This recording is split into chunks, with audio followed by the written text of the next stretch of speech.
ओम नमो भगवते वासुदेवाय।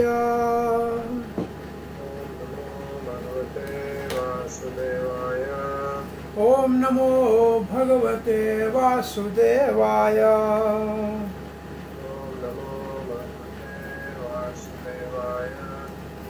ओम नमो भगवते वासुदेवाय।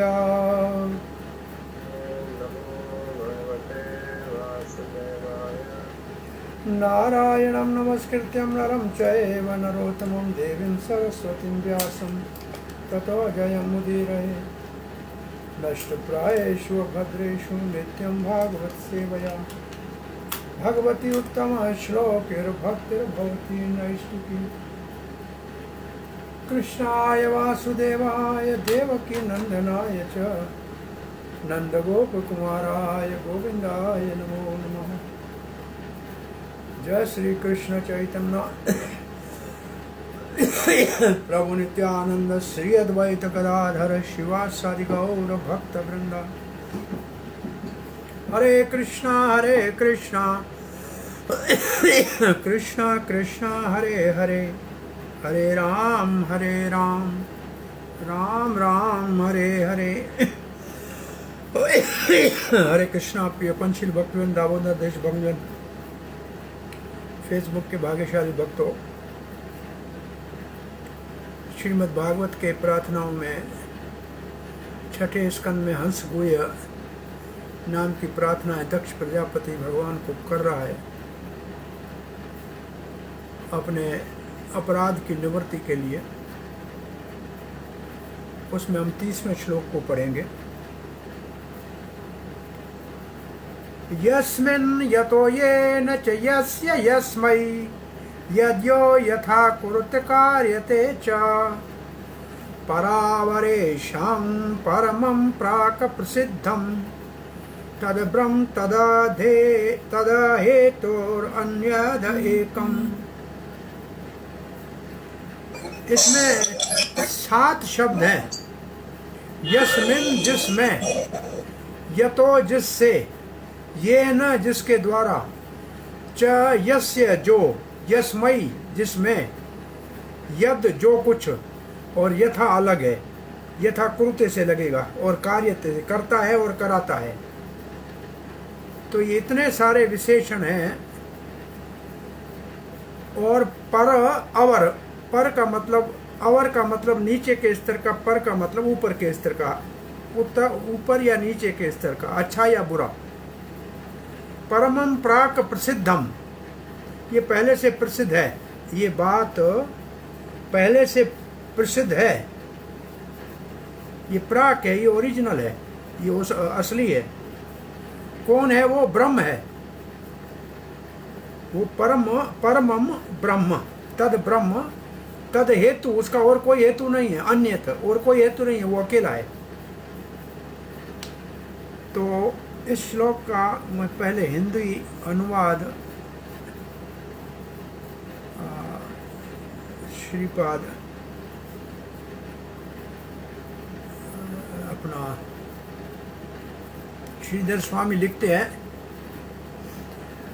हे प्रभु, ये जगत जिसमें है, यस्मिन, वो आप हैं। जिससे उत्पन्न हुआ है वो आप हैं। यस्मिन के बाद देखो क्या है, ये न।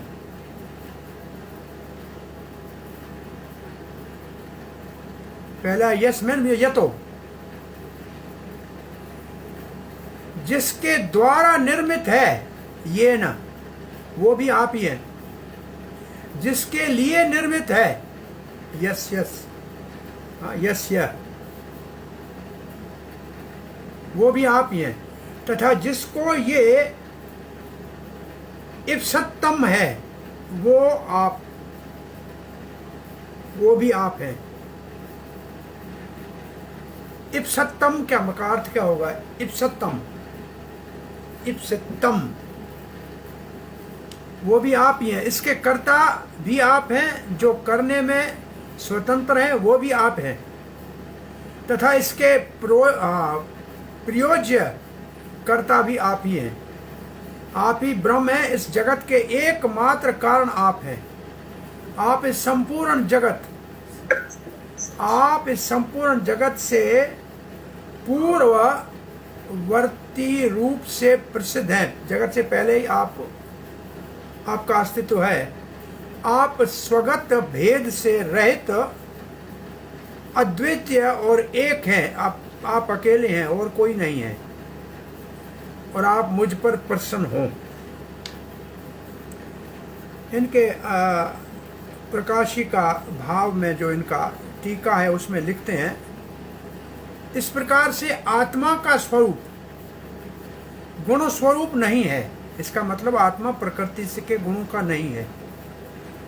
इस प्रकार से स्वीकार करके अनिरुक्तात्मा शक्ति, जो पहले श्लोक में था, के द्वारा द्योतित सर्ववाच्य माया के ही होने का कारण आत्मा की विश्वरूपता का प्रतिपादन करते हुए कहते हैं कि इस संपूर्ण जगत के आश्रय ब्रह्म है। उनसे जगत उत्पन्न है और इस जगत का कारण साधकतम भी ब्रह्म है, ब्रह्म ही है। इस जगत के संप्रदान और कर्म भी ब्रह्म है। ये जगत ब्रह्म का ही है। इस जगत के स्वतंत्र कर्ता और प्रयोजक कर्ता भी ब्रह्म है। इस श्लोक में 7 यत शब्दों के द्वारा बताया गया है कि 7 विभक्तियों का अर्थ ब्रह्म ही है। यथा पद के द्वारा क्रिया तथा कारक के संबंध में वाचक अवयवों का अर्थ को प्रदर्शित किया गया है। कुरुते तथा कार्यते, इन 2 पदों के द्वारा सर्वथा तथा स्वार्थ तथा पर अर्थ, अपने लिए तथा दूसरे के लिए क्रिया का सबों के साथ संबंध दिखलाया गया है। च शब्द के द्वारा भाव कर्म में होने वाले प्रत्ययों के भी अर्थ का संग्रह किया गया है। यदि कोई कहे कि सब कुछ ब्रह्म है, ये कैसे कहा जा सकता है? इस पर कहते हैं कि उन सबों के कारण ब्रह्म ही है, क्योंकि ब्रह्म सबों के पूर्ववर्ती रूप में प्रसिद्ध है। ननु इत्यादि कई कहे गए जगत के कारण तो ब्रह्म आदि है, ये सुना जाता है और देखा भी जाता है। अतएव ब्रह्म ही जगत के कारण है, ये कैसे कहा जा सकता है? इस पर कहते हैं कि ब्रह्म आदि अवर कोटि के हेतु, आदि अवर कोटि के हेतु हैं, उनके भी कारण ब्रह्म ही है। प्रश्न ये है कि यदि ब्रह्म सबों के कारण है तो फिर सहकारी कारण कौन है? क्योंकि इस समय ब्रह्म के भिन्न कोई दूसरा था ही नहीं। तो उसका उत्तर यह है कि ब्रह्म सहकारी निरपेक्ष कारण है। वे ब्रह्म सजातीय विजातीयति भेद से रहित है। इस प्रकार के ब्रह्म को नमस्कार है। इस तरह से अगले श्लोक में अनव्य है। तो ये बहुत कहा जाए कि सांस्कृतिक कहा जाए या बहुत ज्ञानमय इसका भाव है। प्रभुपाद जी ने इसको बहुत सरल कर दिया है। परम ब्रह्म श्री कृष्ण है, जो सबका आश्रय है और सबका स्रोत है। सब कुछ उनके द्वारा किया जाता है और सब कुछ उन्हीं का है और सब कुछ उन्हीं को अर्पण करना चाहिए। वो ही अंतिम विषय है। स्वयं करे या किसी से कराए, सब कार्यों के पीछे वही हेतु है। वही एकमात्र कर्ता है, अंतिम कर्ता। बहुत से कारण है, कोई ऊंचा कारण है, कोई नीचा कारण है, परंतु वो सारे कारणों के आदि कारण है। इसलिए उसको परम ब्रह्म कहते हैं। और वो ये जगत की क्रियाओं से पहले थे। वो एक है, दो है ही नहीं, और उनका कोई कारण नहीं है। इसलिए हम उनको प्रणाम करते हैं। चक्रवर्तीपाद कहते हैं ब्रह्म जो है वो परम कारण है। वो नित्य है, शाश्वत है, और जो छोटे बड़े कारण है उन सब का आदि कारण है। उनसे सब कुछ निकला है, उनमें सब कुछ है, उनके द्वारा सब कुछ है। ये सब कुछ उन्हीं से जगत जो है दिख रहा है। वो अकेले हैं और कोई नहीं है। अब प्रश्न उठाते हैं चक्रवर्ती पाद, अगर आप कहें कि ये भौतिक जगत भगवान का स्वरूप नहीं है तो फिर भगवान अधूरा है, तो ये कहाँ से आया भौतिक जगत? तो इसके लिए 7 शब्द यस्मिन् यत् येन यस्य यस्मै यत् ये सब कह के ये कहा गया है जिस ये सारे के सारे भगवान ब्रह्म से ही संबंधित है, भगवान से अलग कुछ नहीं है, सभी भगवान से संबंधित है। जो ब्रह्म है सब कुछ करता है, उनसे सब कुछ निकलता है, उनमें सब कुछ रहता है, वो सब कुछ अंतिम करता है। ये 7 जो शब्द हैं ये सब का सब संबंध परम ब्रह्म से है, भगवान से, जिसको श्रील प्रभुपाद ने कृष्ण से सीधा कहा है। और जो यथा शब्द है उसका अर्थ है कि ये भगवान से जुड़ा हुआ है, और कुरुते और कार्यते जो है स्वयं करे या किसी के द्वारा कराए। ये सब कुछ ब्रह्म है। क्यों? क्योंकि ये सब का कारण है। कैसे है वो? कि वो सदा से अस्तित्व उसका तो प्रकृति से पहले था, और जो नीचे स्तर की चीजें हैं वो किसी चीज का कारण दिख सकती हैं, परंतु ब्रह्म सब नीचे और ऊपर सब का आदि कारण है। आदि कारण ब्रह्म है। उनका कोई और सहायक है? ये श्रीधर स्वामी के तात्पर्य को वैसे का वैसे चक्रवर्ती पाद ने भाव में दिया है। नहीं, ब्रह्म अकेला है, एकम, सभी उसी के ऊपर आश्रित है। ऐसे कैसे कहा जा सकता है एक ब्रह्म ही सबका कारण है? हम तो जानते हैं कि काल भी कारण है, माया भी कारण है, जीव भी कारण है, कर्म भी कारण है। भाई हमारा जन्म कर्मों के कारण होता है और इच्छा जीव करता है। ये जगत माया के द्वारा सर्जित है और समय इसके अंदर जो क्रिया को चालू करता है, तो ये सब तो कारण है ही ना। तो आप कैसे कहते हैं अकेला ब्रह्म कारण है? ये कारण क्यों नहीं है? इतना ये भी नहीं, 9 शक्तियां जिनका कल वर्णन किया था, विमला आदि, और 3 भगवान की अंतरंग शक्तियां सच्चिदानंद, संवित, सैंदनी और हलादिनी, वो भी तो कार्य करती है सारा।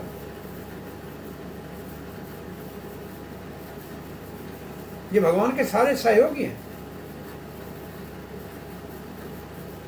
और फिर भगवान अकेले नहीं, भगवान विस्तार करते हैं, वसुदेव संकर्षण, और ये सारा कार्य उनके द्वारा सृष्टि कराते हैं। चतुर्व्यूह और उसके बाद दूसरा चतुर्व्यूह और फिर 3 विष्णु, ऐसे सारा कार्य तो भगवान करते हैं पुरुष अवतारों के द्वारा।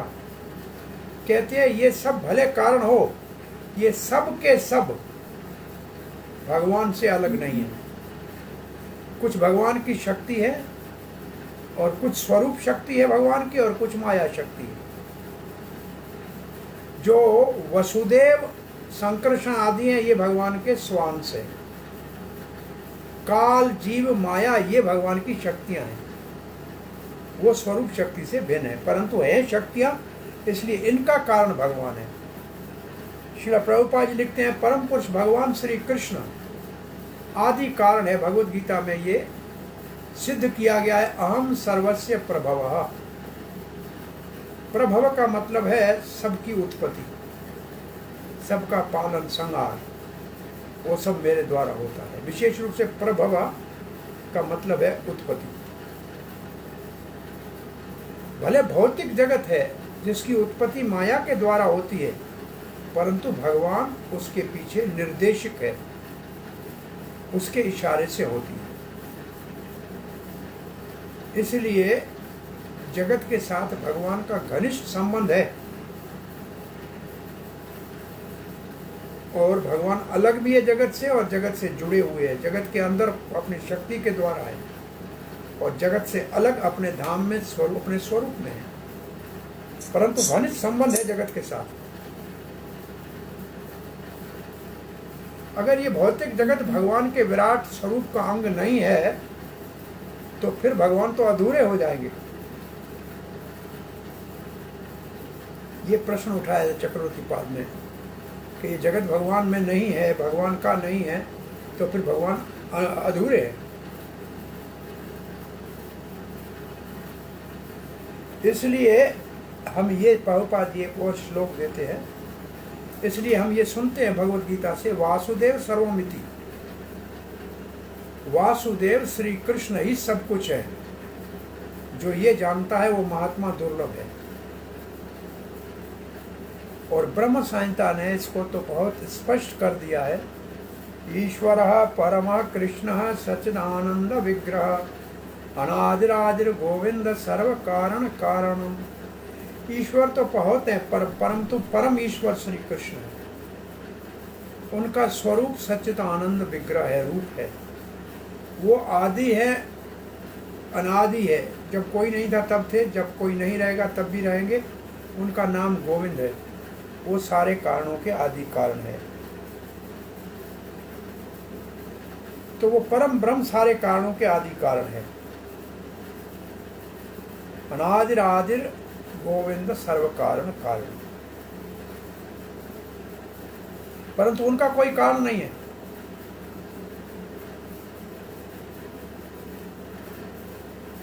गोविंद अपने आप को विस्तार करते हैं बहुत से रूपों में, परंतु फिर भी वो एक है। जैसे मध्वाचार्य कहते हैं, अनन्य सदृशा भावाद एको रूपाद्य अभेदतः। श्री कृष्ण के न कोई समान है न कोई महान है। जितने भी भगवान के विस्तार है वो उनके स्वांश है या विभिन्न अंश है, वो भगवान से अभिन्न है। अब 31वां श्लोक इस श्रृंखला का मतलब 3 श्लोकों का, जिसमें अंत में नमा आएगा जो तीनों के साथ लगेगा। यशक्त्यो वदतां वादिनां वै विवाद संवाद भवो भवन्ति कुर्वन्ति चैषां मोह आत्ममोहम् तस्मै नमो अनंत गुणाय भूमने। अनंत गुणाय भूमने, हे अनंत गुणों वाले महान भगवान, इसलिए आपको नमस्कार है। इसमें तत्शक्तियों, जिसकी अनंत शक्तियां हैं, बोला कैसे पता लगा? वदताम वादिताम। वदताम मतलब वर्णन करते हैं, बोलते हैं। कौन? वादी नाम, जो जिसका सिद्धांत है। कोई अद्वैतवादी है, कोई द्वैतवादी है, कोई स्वभाववादी है, कोई न्यायवादी है, कोई सांख्यावादी है। विवाद संवाद, कहीं कहीं तो आपस में झगड़ा करते हैं कि आप ठीक नहीं हो, आप ठीक नहीं हो, और कहीं कहते हैं नहीं ठीक हो, दोनों सही है। भुवो भवन्ति, कभी आपस में विवाद करते हैं और कभी संवाद करते हैं। कभी दोनों एक बात करते हैं, दोनों कभी एक दूसरे के विपरीत कहते हैं। ये कैसे होता है? कुर्वन्ति चैषाम मोहर आत्ममोहम। ऐसे क्यों करते हैं? बोला वो सब आत्मा के विषय में मोहित हैं, उनको पता नहीं है पूरा आत्मा का। बोला क्यों? बोला ये आपकी माया ने उसको भ्रमित किया है। तस्मै नमो भगवान, इसलिए आपको नमस्कार करते हैं। इसमें भी हम श्रीधर स्वामी के भाव को पहले देखते हैं।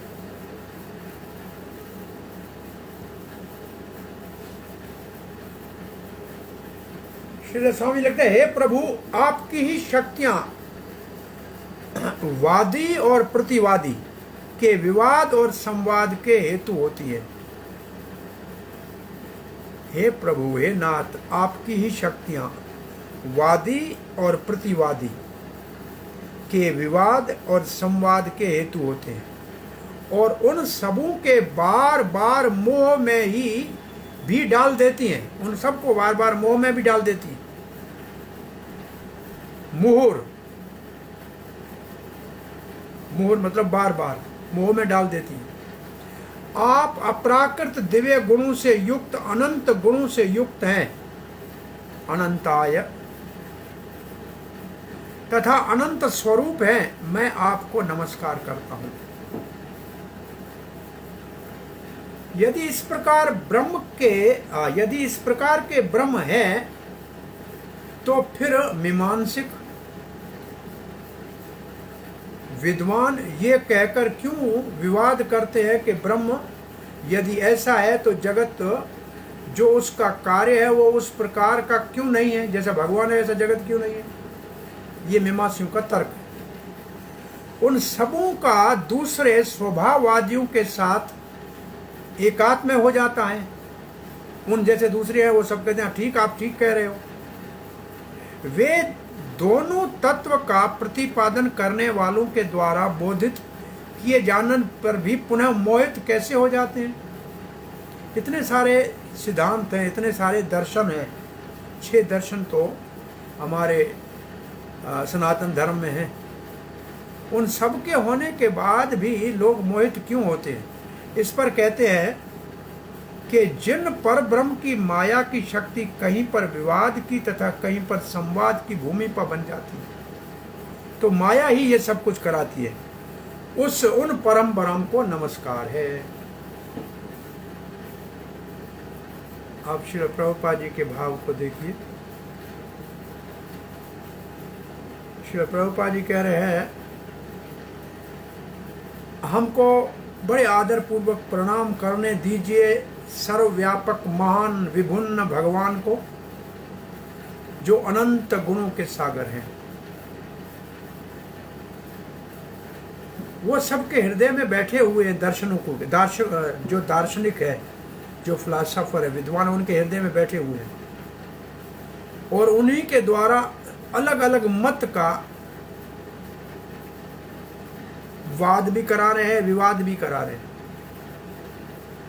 प्रवचन भी करा रहे हैं और उनका खंडन भी करा रहे हैं। उनको भुला देते हैं, अपनी आत्मा के विषय में वो सब भूल जाते हैं। कभी आपस में एक दूसरे से सहयोग करते हैं, बात को मान लेते हैं, और कभी एक दूसरे के विपरीत विवाद कर देते हैं। तो भगवान ही इस जगत में अपनी माया के द्वारा उनको मोहित कर देते हैं, इसलिए वो निर्णय पे नहीं पहुंच सकते हैं। विशेष रूप से आत्मा के विषय में उनका निर्णय नहीं हो पाता है, इसलिए हम भगवान को प्रणाम करते हैं। चक्रवर्ती बात लिखते हैं, हम प्रणाम करते हैं महान भगवान को। उसके अनंत के 2 अर्थ लिखे हैं। एक अनंत का अर्थ है अनगिनत, और दूसरा अनंत का अर्थ है जिसका अंत न हो। तो चक्रवर्ती पाद कहते हैं अनंत गुणों के स्वामी, जिसके गुण कभी समाप्त नहीं होते, एटर्नल क्वालिटीज, और उनकी माया शक्ति सबके वाद विवाद का कारण है, वाद प्रतिवाद का कारण है। वो कुछ अपना दर्शन करते हैं, फिर एक दूसरे से तर्क करते हैं, और भौतिक प्रकृति उनको भुला देती है, और वो आत्मा के वास्तविक स्वरूप को नहीं जानते। चक्रवर्ती तो कहते हैं दूसरे कोई सिद्धांत वाले आके ये कहते हैं कि आप ठीक नहीं हो। जैसे अद्वैतवादी है, वो कहते हैं भेद है ही नहीं, सब एक है। फिर न्याय वाले हैं, फिर द्वैतवादी है, जो कहते हैं भगवान 16 चीजें पहले सृष्टि करता है, वो 16 अलग अलग है। वो आपस में वाद विवाद करते हैं। फिर वैशेषिक है, और वो न्याय वालों से बात करते हैं कि आप ठीक नहीं हो। फिर मीमांसक है, उत्तर मीमांसा, पूर्व मीमांसा, वो कहते हैं भगवान जैसा जगत नहीं है, भगवान से भिन्न जगत है। और फिर स्वभाववादी हैं, ये कौन है मालूम नहीं, वो उनसे वितर्क करते हैं। स्वभाववादियों का मतलब जिसका जैसा स्वभाव है वैसी बात करेगा। जैसे जिसके स्वभाव में देवताओं की पूजा करनी है वो देवताओं की करेगा, ये इनके स्वभाव से आता है। बड़े बड़े विद्वान हैं फिर भी एक दूसरे को भ्रमित कर देते हैं। ये माया का काम है जो उनको विवाद में डाल देती है, कभी मानते हैं कभी नहीं मानते हैं, और एक दूसरे के सिद्धांत का खंडन करते हैं।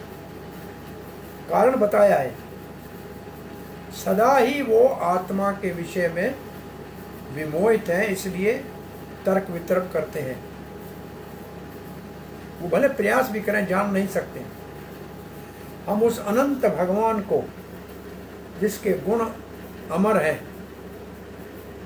अविनाशी हैं, उनको प्रणाम करते हैं। ऐसे भगवान के गुणों का वर्णन भागवत में पृथ्वी देवी ने पहले स्कंद में किया है। एते चान्ये च भगवान नित्या यत्र मा गुणा प्रार्थाय महत्वम इच्छदभिर्न वियन्ति स्म क्रचित। अनंत गुण भगवान में महान है और वो कभी भगवान को किसी समय छोड़ के नहीं जाते हैं। और ऐसा सुखदेव गोस्वामी भी एक श्लोक में कहते हैं, को नाम तृप्येत रसवित कथायां ममत्मैकान्तः परायणस्य नानन्तं गुणानाम् अगौणस्य जगमो योगेश्वराय भवपादं मुख्या। ये श्लोक चक्रवर्ती पाद ने उद्धृत किया है। वो कहते हैं,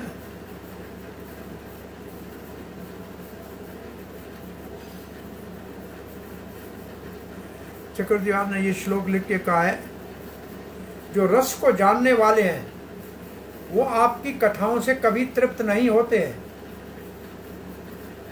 महान भक्तों के आप आश्रय हैं, आप योगेश्वर हैं, ब्रह्मा शंकर के भी अधिपति हैं। वो सब भी आपके गुणों के अंत को नहीं पा सकते हैं, और आपके गुण भौतिक प्रकृति से परे है। पराशर ने भगवान की परिभाषा दी है विष्णु पुराण में, ज्ञान शक्ति बलैश्वर्य वीर्य तेजांसी अशेषतः भगवत शब्द वाचानि विनाहे अएर गुणाड़ि भी। जो भगवान शब्द है उसके अंदर पूर्ण ज्ञान है और सारी शक्ति है और बल है, क्रिया है, महिमा है, कोई भी अवर गुण नहीं है। हे कहते हैं नीचे, कोई नीचे गुण नहीं है, सब उत्तम गुण है। बिना हे, सब उपाधि है, कोई हे नहीं है। इन सब वर्णनों से भगवान के अनंत गुणों का यहाँ उल्लेख मिलता है। जो कहते हैं भगवान के ये गुण भौतिक है वो अपराधी है, और वही निश्चित रूप से माया से मोहित है। श्री प्रभुपाद जी इसका तात्पर्य लिखते हैं, अनादि काल से, जब से ये सृष्टि हुई है तब से जीवों ने अलग अलग मत बनाए हैं और अलग अलग पंथ बनाए हैं। अलग अलग अपने दर्शन उन्होंने अपने मन से तर्क वितर्क करके बना के रखे। परंतु जो वास्तव में भक्त है वो ऐसे नहीं करते। अब भक्त जो है वो भगवान की सृष्टि और पालन और संहार के विषय में अलग अलग वाद देते हैं, विचार देते हैं। एक वाद देते हैं और दूसरा प्रतिवाद। एक मत देता है, दूसरा उसके विपरीत खंडन करता है। महाभारत से प्रभुपाद ने एक श्लोक दिया है, तर्को प्रतिष्ठा श्रुतवयो विभिन्ना नासाव ऋषि यस्य मतम न भिन्नम। आधा श्लोक है, इसके बाद श्लोक है वो है, इसलिए महाजन ये न गंतर गता सपंथ। जितने भी मुनि हैं उन सब के अलग अलग मत है, वो दूसरे की मत का खंडन करते हैं, तर्क करते हैं, खंडन करते हैं। खंडन न करें तो मुनि ही नहीं कहलाएंगे, तो एक मत दूसरे से मिलता ही नहीं है। इसलिए महाजनों ने जो रास्ता बताया उसमें चलो, नहीं तो इन मत मतांतर में अटक गए तो कभी मंजिल नहीं मिलेगी। प्रभुपाद जी कहते दर्शन का अर्थ ही ये है, फिलॉसफी का अर्थ ही है कि अंतिम कारण को ढूंढना चाहिए कि वास्तव में आदि कारण क्या है। वेदांत सूत्र ने अच्छी बात कही है, अथा तो ब्रह्म जिज्ञासा। अब ब्रह्म के विषय में जिज्ञासा करो। मानव जीवन तो ब्रह्म जिज्ञासा के लिए ही है। भक्त तो ये मान लेते हैं भगवान ही आदि कारण है, और उसका प्रमाण भी वैदिक शास्त्र में मिलता है। स्वयं भगवान ही कहते हैं अहम सर्वस्य परभव, मैं ही सबका उत्पत्ति का कारण हूं। तो उनको कोई खोज करने की जरूरत नहीं है,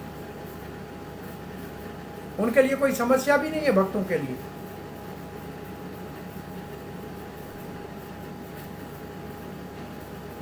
और दार्शनिक अपने अपने विचार करते हैं, भक्त भगवान के विचार के ऊपर चलते हैं। प्रभुपाद कहते हैं भारत में बहुत से दार्शनिक हैं, षड दर्शन है। द्वैतवाद है, वो वैष्णव का है। अद्वैतवाद है, शंकराचार्य का। वैशेषिका है, ये वैशेषिका भी एक फिलॉसफी है। मीमांसा दो हैं, उत्तर और पूर्व। मायावादी, स्वभाववादी, एक दूसरे के सब विरोधी। ऐसे ही पाश्चात्य देश में प्रभुपाद जी कहते हैं बहुत से ऐसे दर्शन और फिलॉसफीज है, सृष्टि के विषय में, जीवन के विषय में, और पालन और संहार के विषय में। तो अनंत ऐसे दर्शन है पूरे विश्व में, और एक दूसरे का खंडन कर रहे हैं। तो कोई पूछ सकता है कि इतने सारे अलग मत क्यों, पंथ क्यों, दर्शन क्यों, जबकि सब दर्शनों का लक्ष्य भगवान है अथवा अंत आदि कारण को ढूंढना है, तो फिर इतने मत क्यों?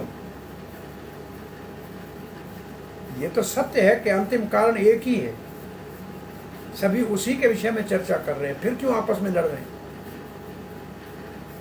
जब अर्जुन ने कहा है कि वही है परम ब्रह्म परम धाम पवित्रम परमम दवाम भवाम पुरुषम शाश्वतम दिव्यम आदि देवम अजुम विभुम, तो अर्जुन ने जो कहा है परम ब्रह्म आप हो, परम धाम आप हो, पवित्र आप हो, परमम आप हो भगवान, पुरुषम शाश्वतम सदा रहने वाले आप हो, दिव्य हो, आदि देव हो, अजन्मे हो, महान हो, विभु हो, तो ये कह दिया भगवान के सामने कहा। भगवान ने उसका समर्थन किया और कहा कि मैं अकेला नहीं कह रहा हूँ, व्यास असित देवल आदि दूसरे ऋषि भी कह रहे हैं आप सर्व कारण कारण हैं, तो फिर इतने सारे मत मतांतर और आपस में झगड़े करने की आवश्यकता क्या है? तो प्रभुपाद कहते हैं अज्ञानी,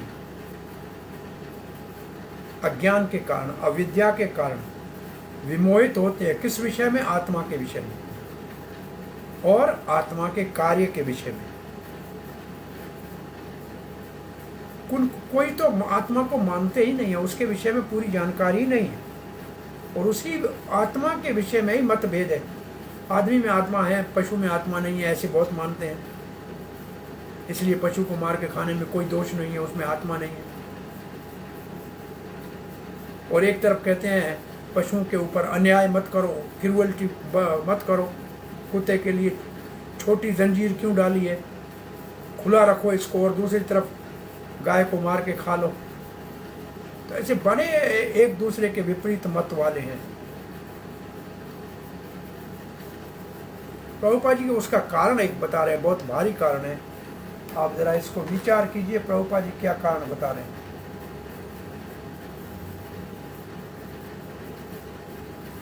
प्रभुपाद जी कारण बता रहे हैं भगवान से ईर्ष्या। ये सब भगवान से ईर्ष्या करते हैं, द्वेष करते हैं, भगवान बनना चाहते हैं, भगवान को मिटाना चाहते हैं।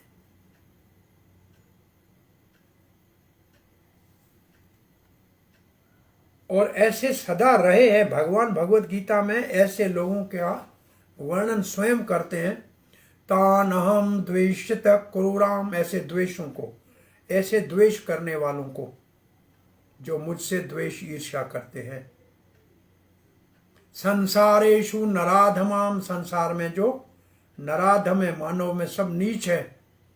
क्षिपामि अजरसम अशुभम आसुरीम एव योनिम, उनको बहुत समय तक मैं आसुरी योनियों में डाल देता हूं। आसुरीम योनिम आपना, आसुरीम योनि में जाने के बाद मूढ़ा जन्मनि जन्मी, मूर्ख बार बार, माम अप्राप्य एव कौनते, मुझे प्राप्त नहीं करता है, ततो यान्ति अधमाम गतिम, और नीचे जूनियों में चला जाता है। तो मुख्य कारण है भगवान से ईर्ष्या। प्रभुपाद कहते हैं ईर्ष्या के कारण भगवान से ईर्ष्या करते हैं, इसलिए अभक्त जो है असुरी जूनियों में जन्म लेते हैं।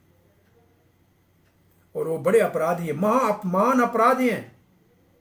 और उनके अपराध के कारण भगवान उनको सदा ही विमोहित रखते हैं। भगवान की माया उनको भ्रमित कर देती है। कुर्वन्ति चैषाम मोहरात्म मोहम, ये श्लोक का शब्द है। भगवान अपनी माया के द्वारा उन सबको आत्मा के विषय में अंधकार में रखते हैं। पराशर ऋषि ने भगवान का वर्णन किया है, जो हम ऊपर पढ़ के आए हैं। ज्ञान शक्ति बलैश्वर्य वीर्य तेजांश अशेषतः भगवत शब्द वाचाया वाच्यानि विना हे ऐर गुणादि भी। जो असुरी प्रवृत्ति के भगवान के द्वेषी है, वो भगवान के दिव्य गुणों की अनुभूति नहीं कर सकते, उनको जान नहीं सकते। नहीं भगवान के रूप लीला का और बल का, ज्ञान का, महिमा का, त्याग का, ऐसे जो छठ गुण हैं भगवान के, उनके विषय में उनका कोई विश्वास नहीं है। वो ये भी नहीं जानते हैं कि उनमें कोई भौतिक कलमश नहीं है, मिलावट नहीं है। विना हे गुणे अदभी, विना हे उपाध्य, उपाध्य मतलब अच्छे, हे मतलब खराब, उनमें कोई खराबी नहीं है, कोई बुराई नहीं है। फिर प्रभुपाद जी कहते हैं ऐसे तार्किक भगवान के द्वेषी है। जगद आहुर अनीश्वरम, वो कहते हैं इस जगत का कोई ईश्वर है ही नहीं।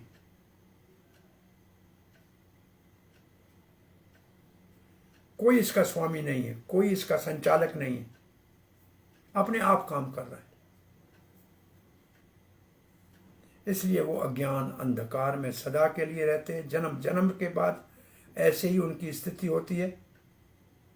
और प्रभुपाद जी कहते हैं यही एकमात्र कारण है इतने सारे यत मत तत् पंथ का, इतने सारे पंथ और मत हैं, उसका एकमात्र यही कारण है कि भगवान के द्वेषी है। अस्तीति नास्तीति च वस्तु निष्ठयोर एकस्थयोर भिन्न विरुद्ध धर्मोण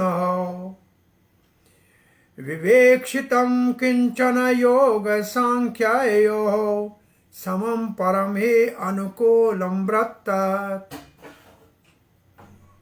एक विभाग कहता है अस्ति। हरे कृष्णा, आइए आइए। एक विभाग कहता है अस्ति है, दूसरा कहता है नास्ति, नहीं है।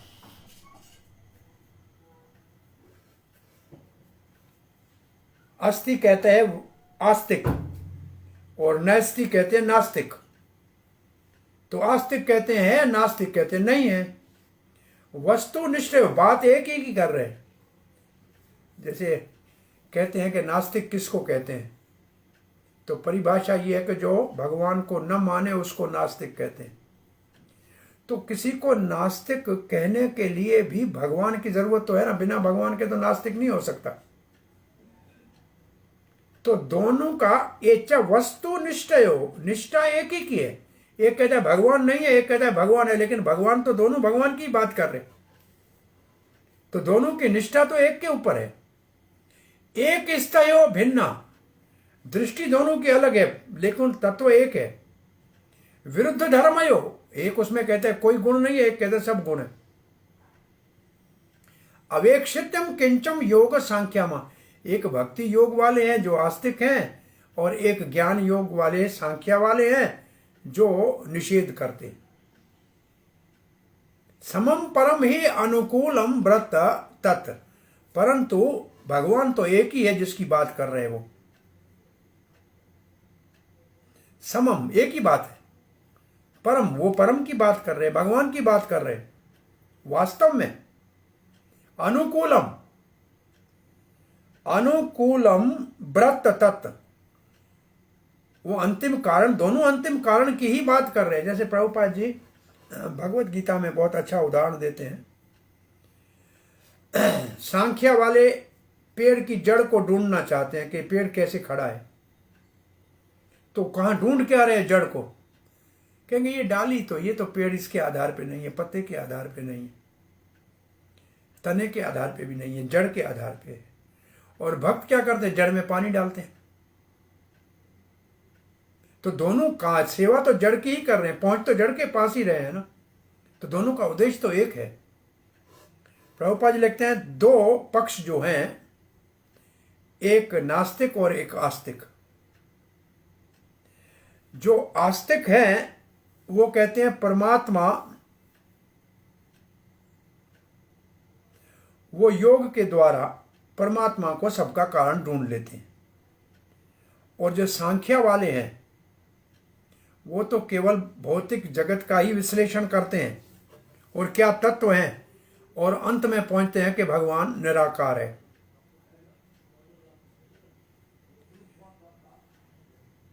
और क्या कारण है जगत का, ये नहीं कहते कि भगवान का कारण, जगत का कारण ब्रह्म है या परमात्मा है या भगवान है, कोई निर्णय नहीं कर पाते। बस वो तो केवल ऊपर ऊपर से भौतिक जगत के कार्य का वर्णन करते। परंतु दोनों का लक्ष्य तो परम सत्य ही है। उसी के विषय में एक दूसरे के विपरीत मत दे रहे हैं। दोनों परम ब्रह्म के का ही वर्णन कर रहे हैं, एक नकारात्मक एक सकारात्मक। हम ऐसे भगवान को प्रणाम करते हैं। चक्रवर्ती पाद कहते हैं वही एक भगवान है परम ब्रह्म, उसी की अनुभूति भक्ति के द्वारा और ज्ञान के द्वारा अस्ति और नास्ति दोनों के विचार से की जा सकती है। भले उनका साधन अलग हो परंतु लक्ष्य एक ही है। अब प्रश्न उठाते हैं चक्रवर्ती पाद कि इतने सारे दार्शनिक हैं, आप इनकी निंदा क्यों कर रहे हो कि ये आपस में झगड़ा करते हैं, भगवान से ईर्ष्या करते हैं। ये एक दूसरे से तर्क इसलिए करते हैं कि उनके विचार अलग है और विचार शास्त्र में लिखे हुए, तो वो शास्त्र का ही तो मत दे रहे हैं, तो आप उनकी निंदा क्यों कर रहे हैं। कहते ये ऐसा नहीं है, ये सत्य नहीं है, ये सत्य नहीं है। भक्ति भी और ज्ञान भी दोनों एक ब्रह्म को, व्रत को, व्रत मतलब मान, उसी को ढूंढ रहे हैं और उसमें कोई मतभेद नहीं है। दोनों शास्त्रों को अच्छी तरह देखो तो ये कोई मतभेद नहीं है, इसमें कोई झगड़ा नहीं है। बस एक कहता है नहीं है और एक कहता है नहीं है। भक्ति के शास्त्रों में लिखा है कि भगवान सांवले रूप का है, पीला पीतांबर पहनता है, कमल नयन है, चतुर्भुजा है, शंख चक्र गदा आदि धारण करते हैं। और ज्ञान के शास्त्रों में लिखा है कि भगवान के न हाथ है न पांव है, न भगवान की आंख है न कान है। ये लिखा है ज्ञान के शास्त्रों में, उपनिषदों में। तो अब पर इन दोनों में कोई भेद नहीं है, कोई झगड़ा नहीं है। एक उनके आध्यात्मिक गुणों का वर्णन कर रहे हैं और दूसरे उनके भौतिक गुणों का निषेध कर रहे हैं कि इसमें भौतिक गुण है ही नहीं। तो एक भौतिक गुणों का निषेध कर रहे हैं, एक आध्यात्मिक गुणों का प्रतिपादन कर रहे हैं, लेकिन विषय तो वही भगवान एक ही है।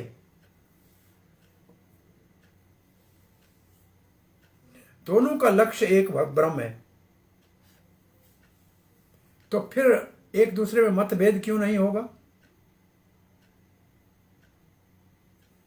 इसलिए नहीं होगा कि जिन गुणों का वो वर्णन कर रहे हैं वो अपने विश्वास से कर रहे हैं,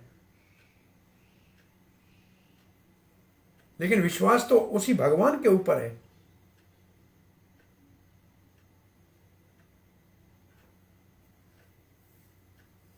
जो भगवान के साकार स्वरूप का गुणों का वर्णन करते हैं वो भक्ति शास्त्र हैं, वो भी सत्य, झूठ नहीं है। और जो ज्ञान शास्त्र में भगवान के गुणों का वर्णन है कि है नहीं, वो भी सत्य है, क्योंकि भगवान के कोई भौतिक गुण नहीं है। अब दोनों ये चक्रवर्ती पाद लिखते हैं, भले ये ज्ञान के शास्त्र वाले हैं, इनके शास्त्र में भी राम और कृष्ण का नाम है। जो भक्ति शास्त्र में है उनके लिए कोई प्रतिबंध नहीं है। वो भले ब्रह्म का जिज्ञासा करते हो, भले निराकार का ध्यान करो, परंतु ये नाम तो उनके पास भी है। भौतिक नामों को निकाला है, दिव्य गुणों को नहीं।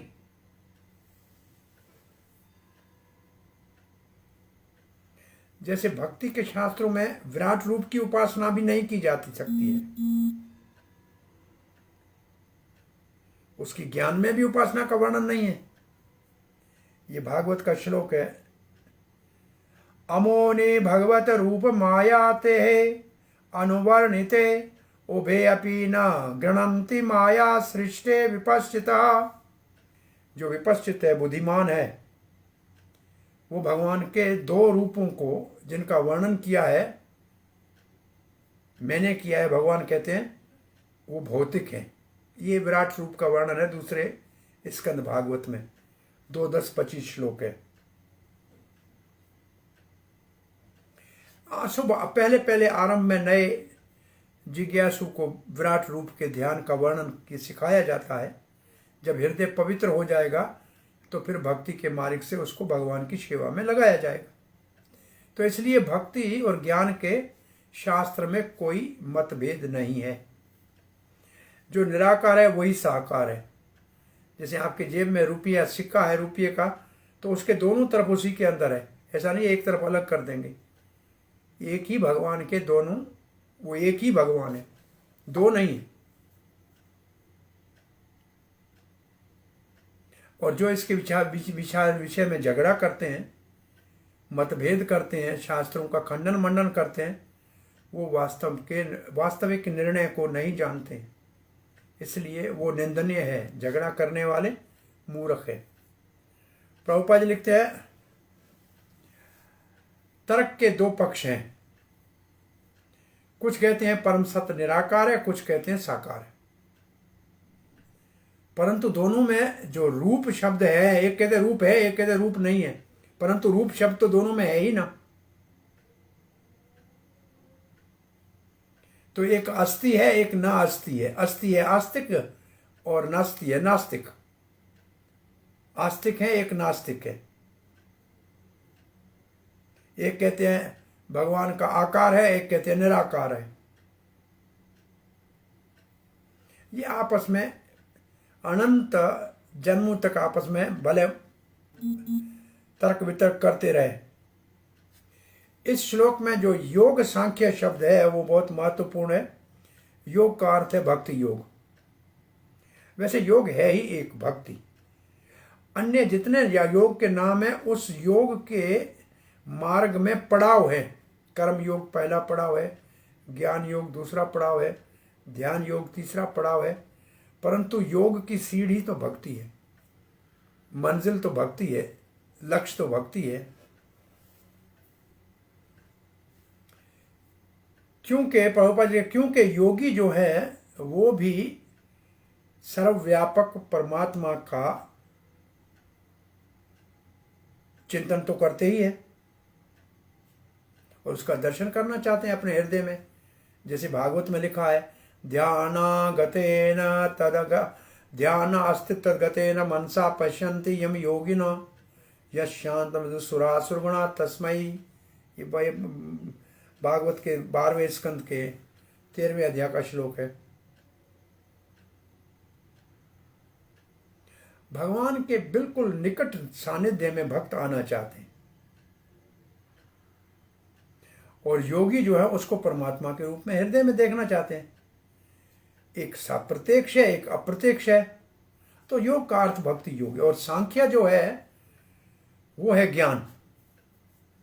उसमें भौतिक जगत का विश्लेषण किया जा सकता है कि जाता है। इसको ज्ञान शास्त्र कहते हैं।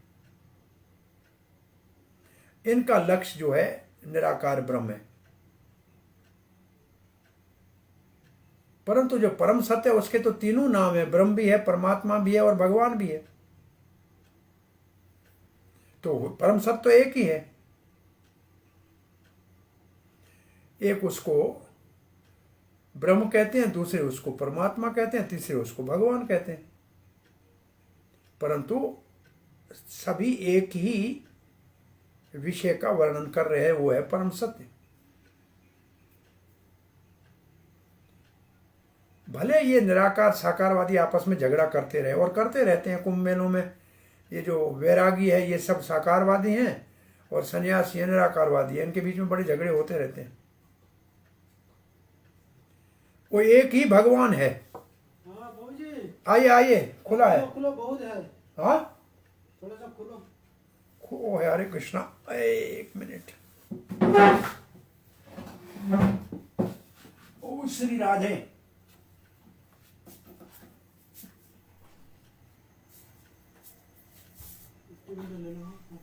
हाँ, एक और डब्बा था वो नहीं लाया क्या? ये दिया। एक और दूसरा था। चलो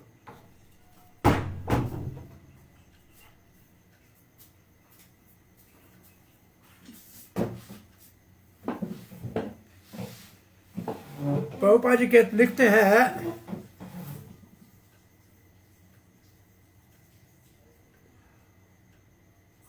दो निराकारवादी हो या साकारवादी हो, उन दोनों का लक्ष्य पर ब्रह्म है। और योग शास्त्र में लिखा है भक्ति योग में, कृष्णम पिशांगांबरम कृष्ण वर्णम। ये जो हमने पढ़ा था चक्रवर्ती पाद, वो श्लोक ये है। कृष्ण मतलब सांवला, पिशांगांबरम मतलब पीला पीतांबर पहनता है, अंबुजाक्षणम कमल नयन है, चतुर्भुजम चार हाथ हैं, शंख गदा आदि आयुधम शंख चक्र। ये उसी श्लोक का प्रभुपाद ने संस्कृत दिया है।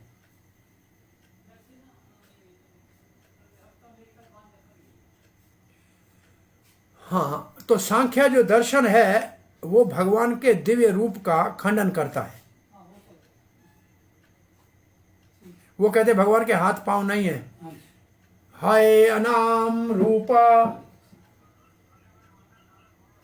हाय अनाम रूप गुण पाणिपादम अचक्षुर अश्रोत्रम एकम अद्वितीयम अपि नाम रूपाधिकम नास्ति। यह है ज्ञान शास्त्र का वर्णन। उसके न है हाथ, न है पांव, न है कान, न है आंख। प्रभुपाद जी कभी कहते हैं यही कोई भगवान की प्रार्थना है कि अंधा है, लूला है, लंगड़ा है। ऐसी थोड़ी प्रार्थना होती है भगवान की। परंतु प्रभुपाद जी लिखते हैं इसका मतलब है, वास्तव में इसका अर्थ यह है कि उनके भौतिक नहीं है इंद्रियां। भगवान अप्राकृत है, प्राकृत इंद्रियां नहीं है। उनका सच्चिदानंद विग्रह है। वो सांख्या वाले और ज्ञान वाले और सन्यासी तीनों एक ही बात है। वो भगवान के भौतिक रूप का खंडन कर रहे हैं और भक्त भगवान के आध्यात्मिक रूप का पूजन कर रहे हैं। ईश्वर परम कृष्ण सच्चिदानंद विग्रह नादिरादिर गोविंद सर्व कारण कारणम। यहां पूरा करते हैं, यहां से आगे पढ़ेंगे कल। हरे कृष्ण। आपका कोई प्रश्न जिज्ञासा है?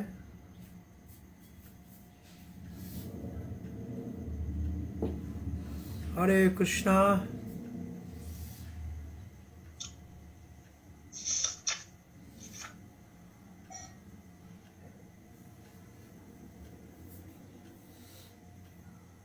कोई जिज्ञासा? वो आपको पट्टी आया है, प्रभु जी मैं बांधूंगा फिर। अब आज अभी कल सुबह। हरे कृष्णा बोलिए। प्रभु जी, मैं 2 दिन पहले आपसे कर नहीं पाया।